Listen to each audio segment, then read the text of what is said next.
তুমিও তোমার মস্তিষ্ককে হ্যাক করতে পারো যাতে পড়াশোনা করতে ইচ্ছা হয় ঠিক সেইভাবেই যেভাবে ঘন্টার পর ঘন্টা সোশ্যাল মিডিয়া স্ক্রল করতে মন চায়। তবে আগে বুঝে নেই এই মুহূর্তে তোমার মস্তিষ্কে আসলে কি চলছে। তুমি কেন 3 ঘন্টা ধরে স্ক্রল করতে পারো কিন্তু 15 মিনিট বইয়ের দিকে মন দিতে পারো না? এর উত্তর একটাই, ডোপামিন।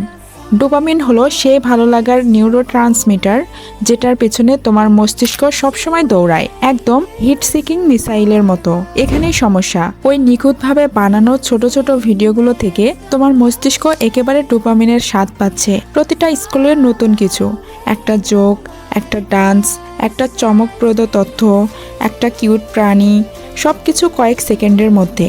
কোনো পরিশ্রম নেই, শুধু লাগাতার নতুনত্ব আর উত্তেজনা। তোমার মস্তিষ্ক যেন খাঁটি কনসেন্ট্রেটেড ডোপামিনে অভ্যস্ত হয়ে গেছে। আর এর তুলনায় পড়াশোনা, সেগুলো সবই আগে পরিশ্রম চায়, তারপর পুরস্কার দেয়। ওইগুলো ধীর ফোকাস চায়। টিকটকের তাৎক্ষণিক হিটের পাশে পড়াশোনার ডোপামিন অনেক দূরের মনে হয়। তাহলে সমাধান কি? সমাধান 2 ভাবে, আর আমি কথা দিচ্ছি এটা কাজ করে, কারণ আমি দেখেছি এটা অনেক ছাত্রের জীবন বদলে দিয়েছে যারা ভাবতো আমি পড়াশোনার টাইপই না। নাম্বার 1, তোমার ডোপামিন বেসলাইন রিসেট করা। একটা ওজন মাপার স্কেলের মতো ভাবো। এখন তোমার ডোপামিনের বেসলাইন এত উপরে যে কম উত্তেজনামূলক জিনিস আর আনন্দদায়ক মনে হয় না। আমাদের এই সিস্টেমটা আবার ঠিক করতে হবে। শুরু করো মিনি ডোপামিন ডিটক্স দিয়ে। না, 1 মাস জঙ্গলে চলে যাওয়ার মতো কোনো নাটকীয় ব্যাপার না। ছোট ছোট দৈনিক অভ্যাস যেগুলো ধীরে ধীরে তোমার সংবেদনশীলতা ফিরিয়ে আনবে। প্রতিদিন 15 মিনিট কাটাও সম্পূর্ণ একঘেয়েমিতে। কোনো ফোন নয়, কোনো গান নয়, কোনো উত্তেজনা নয়, শুধু তুমি আর তোমার চিন্তা। বাইরে হাঁটো, কোনো ডিভাইস ছাড়া, বা বসে দেওয়ালের দিকে তাকিয়ে থাকো। শুরুর দিকে এটা ভীষণ বিরক্তিকর লাগবে, তোমার মস্তিষ্ক চিৎকার করবে উত্তেজনার জন্য। এটাই প্রমাণ এটা কাজ করছে।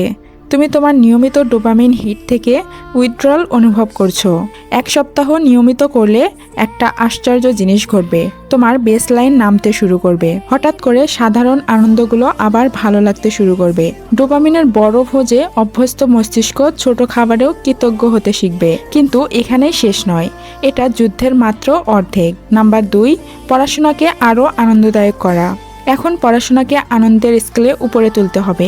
বইকে যন্ত্রণা দেওয়ার হাতিয়ার নয়, স্বর্ণ খোঁজার মানচিত্র হিসেবে দেখতে শুরু করো। প্রতিটা পাতায় এমন তথ্য আছে যা তুমি পৃথিবীকে যেভাবে বোঝো সেটা বদলে দিতে পারে। তোমার মস্তিষ্ক জ্ঞান চায়। কিভাবে পড়াশোনাকে ডোপামিন ফ্রেন্ডলি বানাবে? পড়াশোনাকে ছোট ছোট জয়যোগ্য অংশে ভাগ করো। প্রতিটা সেকশন শেষ হলে স্টার চিহ্ন দাও।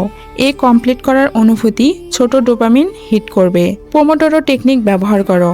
25 মিনিট মন দিয়ে পড়ো, তারপর 5 মিনিটের বিরতি নাও। মস্তিষ্ক কাউন্টডাউন আর সীমিত চ্যালেঞ্জ পছন্দ করে। পড়াকে একটা গেম বানাও। এই 25 মিনিট পুরোপুরি ফোকাস থাকার চেষ্টা করো। জোরে জোরে বুঝিয়ে পড়ো, যেন তুমি কাউকে পড়াচ্ছ। কিছু মাস্টার করার অনুভূতি। হ্যাঁ, আরও ডোপামিন আছে। হাতে লিখে নোট বানাও। বিভিন্ন রঙের কলম ব্যবহার করো। লেখো প্লাস ভিজুয়াল বৈচিত্র্য ইত্যাদি। পড়াশোনাকে নিজের আগ্রহের সাথে জুড়ে দাও। অর্থনীতি পড়ছো, ভাবো কেন তোমার প্রিয় ব্র্যান্ডের দাম বাড়লো। জীববিজ্ঞান পড়ছো, ভাবো তোমার নিজের শরীর কিভাবে কাজ করে। ভয় আর চাপের জায়গায় যখন সত্যিকারের কৌতূহল আসে, তখন পুরো অভিজ্ঞতায় বদলে যায়। তুমি আর শুধু ডিগ্রির জন্য পড়ছো না, তুমি তোমার মস্তিষ্কের স্বাভাবিক জানার ক্ষুধা মেটাচ্ছ। আমি দেখেছি মানুষ ফাঁকা সময়ে ফোনের বদলে বই তুলে নিচ্ছে, কারণ তারা আলাদা নয়, সুপার হিউম্যানও নয়। তারা শুধু তাদের মস্তিষ্ককে পুনরায় প্রোগ্রাম করেছে। পড়াশোনা এখন তাদের কাছে ছোট একটা আনন্দ। কাল থেকেই চেষ্টা করো 25 মিনিটের ফোকাসড স্টাডি। প্রতিটা সেকশনের পর ছোট পুরস্কার। 2 সপ্তাহের মধ্যে পরিবর্তন দেখতে পাবে। 1 মাসের মধ্যে হয়তো সত্যি পড়তে ইচ্ছে করবে। মনে রেখো, তোমার মস্তিষ্ক নষ্ট নয়, শুধু হাইজ্যাক হয়ে গেছে। ডোপামিনকে নিয়ন্ত্রণে নিলে তুমি তোমার ভবিষ্যতের নিয়ন্ত্রণও ফিরিয়ে পাবে।